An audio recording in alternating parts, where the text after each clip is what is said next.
నేను అడుగుతా ఉన్నది ఒకటి, ఒక తప్పుడు సాంప్రదాయానికి మీరు నాంది పలుకుతా ఉన్నారు. ఇదే గన కొనసాగితే నేను చెప్తా ఉన్నా, మీ ప్రభుత్వం ఎల్లకాలం ఉండదు, మీ ప్రభుత్వం ఎల్లకాలం ఉండదు. ఒక తప్పుడు సాంప్రదాయానికి మీరు బీజం వేస్తా ఉన్నారు. ఇదే తప్పుడు సాంప్రదాయం ఒక సునామీ అవుతుంది. రేపొద్దున మీ నాయకులందరికీ కూడా ఇదే గతి పడుతుంది. ఇదే జైల్లోనే మీరంతా కూడా ఉంటారు. చెప్తా ఉన్నా, ఒక తప్పుడు సాంప్రదాయానికి మీరు నాంది పలుకుతా ఉన్నారు, ఒక తప్పుడు పద్ధతికి మీరు నాంది పలుకుతా ఉన్నారు. మార్పు తెచ్చుకోకపోతే మాత్రం రెడ్ బుక్ను మీరు ఒక్కరే పెట్టుకుంటారని చెప్పి మీరు అనుకుంటున్నారేమో. రెడ్ బుక్ పెట్టుకోవడం అనేది చాలా సులభమైన పని. రెడ్ బుక్ పెట్టుకోవడం అనేది చాలా సులభమైన పని. నేను మనం మీ విలేకరి కృష్ణకు చెప్పి, కృష్ణ నువ్వు ఒక రెడ్ బుక్ మెయింటైన్ చేయంటే కృష్ణ కూడా మెయింటైన్ చేస్తాడు ఒక రెడ్ బుక్. నీ పేరేం పేరన్నా? రవికి చెప్పి, రవి నువ్వు ఒక రెడ్ బుక్ మెయింటైన్ చేయ రవి అని అంటే రవి కూడా మెయింటైన్ చేస్తాడు. అదే పెద్ద ఘనకార్యం కాదు, గొప్ప పని కాదు.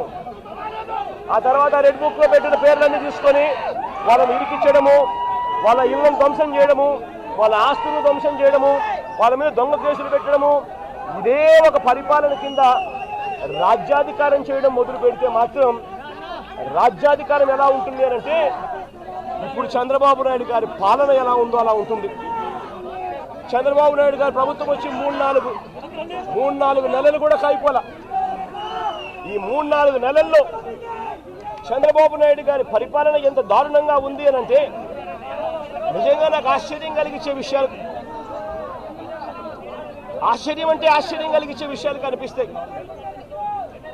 ఇదే పెద్ద మనిషి చంద్రబాబు నాయుడు గారు ఎంత రెడ్ బుక్ పాలనలో నిమగ్నమై ఉన్నాడు అని అంటే, పరిపాలన ఎంత గాలికి వదిలేశాడు అని అంటే, ఇదే పెద్ద మనిషి చంద్రబాబు నాయుడుకు తుఫాను వస్తూ ఉంది అని సంకేతం తెలుసు.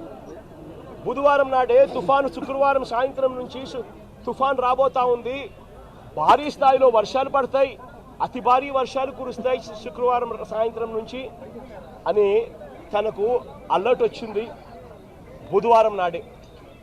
చంద్రబాబు నాయుడు దగ్గర బుధవారము, గురువారము, శుక్రవారం మధ్యాహ్నం దాకా టైం ఉండేది.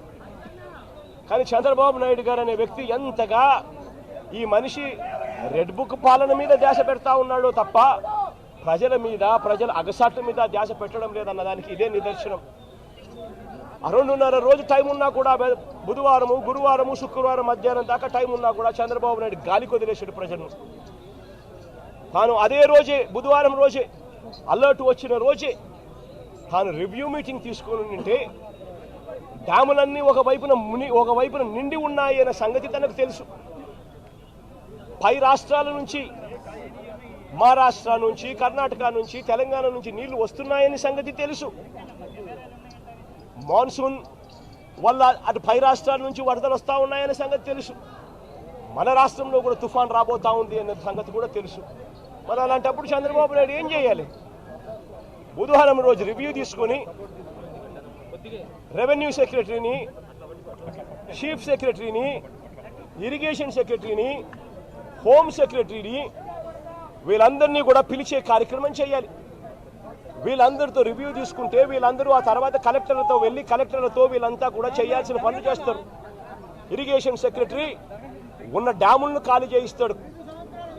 శ్రీశైలంలోను, నాగార్జున సాగర్లోను, పులిచింతల్లోను 3 డ్యాముల్లోనూ కనీసం ప్రతి డ్యామ్లోనూ ఒక 25-30 టీఎంసీలు తగ్గించుకుంటూ వచ్చి కనీసం ఒక 80-90 టీఎంసీలు మేరకు తగ్గించి ఈ 3 డ్యాముల్లో కలిపి ఒక ఫ్లడ్ కుషన్ మెయింటైన్ చేస్తాడు ఇరిగేషన్ సెక్రటరీ.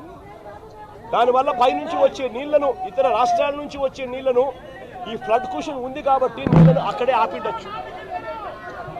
రెవెన్యూ సెక్రటరీ వెంటనే రిలీఫ్ క్యాంపులు ఏర్పాటు చేస్తాడు. ఆ రిలీఫ్ క్యాంపుల్లో ఏర్పాట్లు బాగున్నాయా లేదా, రిలీఫ్ క్యాంపులు ఎక్కడున్నాయి, ఎక్కడ పెట్టాలి, ఆ రిలీఫ్ క్యాంపుల్లో ఏర్పాట్లను పర్యవేక్షిస్తాడు రెవెన్యూ సెక్రటరీ. హోమ్ సెక్రటరీ లోతట్టు ప్రాంతంలో ఉన్న వాళ్ళందరికీ ఇన్ఫార్మ్ చేసి వాళ్ళందరికీ కూడా చెప్పి ఇలా తుఫాన్ రాబోతా ఉంది అని చెప్పి వాళ్ళందరినీ షిఫ్ట్ చేసే కార్యక్రమం హోమ్ సెక్రటరీ చేయిస్తాడు. మరి నేను అడుగుతా ఉన్నా, ఇదే పెద్ద మంచి చంద్రబాబు నాయుడు ఇవన్నీ చేశాడా అని అడుగుతా ఉన్నా. మరి ఇవన్నీ ఎందుకు చేయలేదు చంద్రబాబు అని అడుగుతా ఉన్నా. ఇవన్నీ చేయకపోవడం వల్ల ఫ్లడ్ కుషన్ ఏర్పాటు చేయకపోవడం వల్ల ఆ నీళ్లు